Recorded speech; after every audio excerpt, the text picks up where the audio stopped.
Well, tonight a special I-team investigation. Drunk drivers can hit anywhere, anytime. But over the last few years, 2 city streets in our area have seen 99 drunk driving crashes. That is something police did not know until the I-team told them. And it's making police rethink how they patrol some dangerous stretches of road.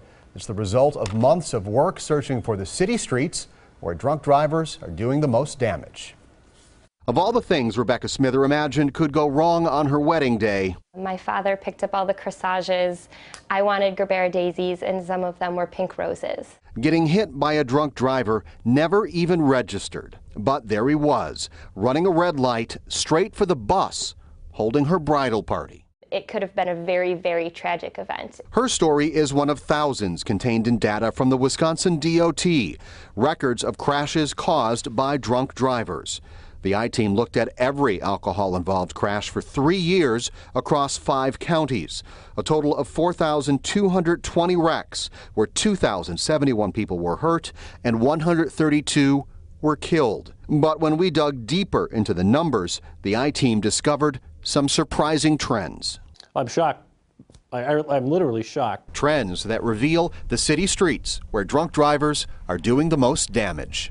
I just thank God that I was able to get out of there. Al Canada was hit by a drunk driver in one of those hot spots.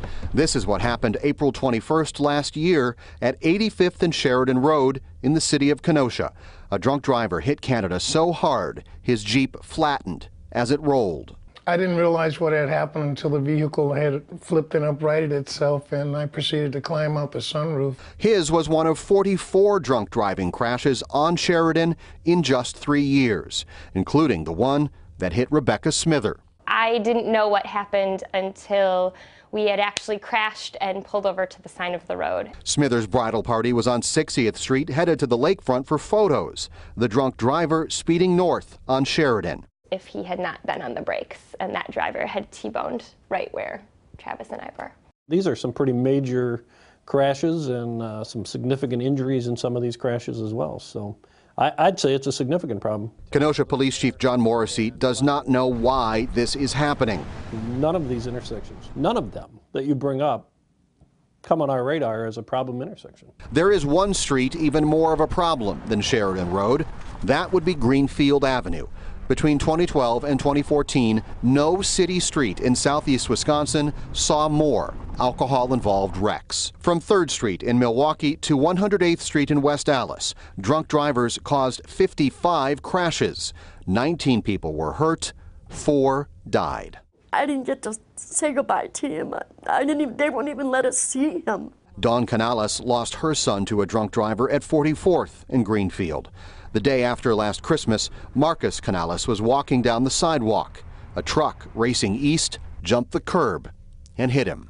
It just happened to be my son that got hit. It could have been anybody that was walking down that street. But that is not even the worst stretch of Greenfield. Between 62nd and 92nd Streets, drunk drivers caused 22 crashes. This was news to you? Yes, that particular stretch is news to me. We had that many within that short period. While the number of crashes is news to Lieutenant Clemente, it's no big surprise. He says heavy traffic and the large number of bars on Greenfield do cause some problems. Problems the I-team's findings will help address. And we discussed potentially trying to feed some of the grant money into that area in alcohol-targeted enforcement to try to get more saturation within that stretch. In Kenosha, Chief Morrissey has the same plan. Use what the I-team discovered to better deploy his resources. Certainly you brought to my attention a problem, and a problem that we'll address with our traffic grants coming up. To the victims of drunk drivers, those would be welcome efforts. I think more needs to be done, yes. Again, we focused on city streets here where people actually live when we crunch the numbers, not the interstates or other highways. Now, if you want to see the top 15 streets for drunk driving crashes, head to TMJ4.com. We have an interactive map set up that shows you the streets numbered 1 through 15 where the most drunk driving crashes happen.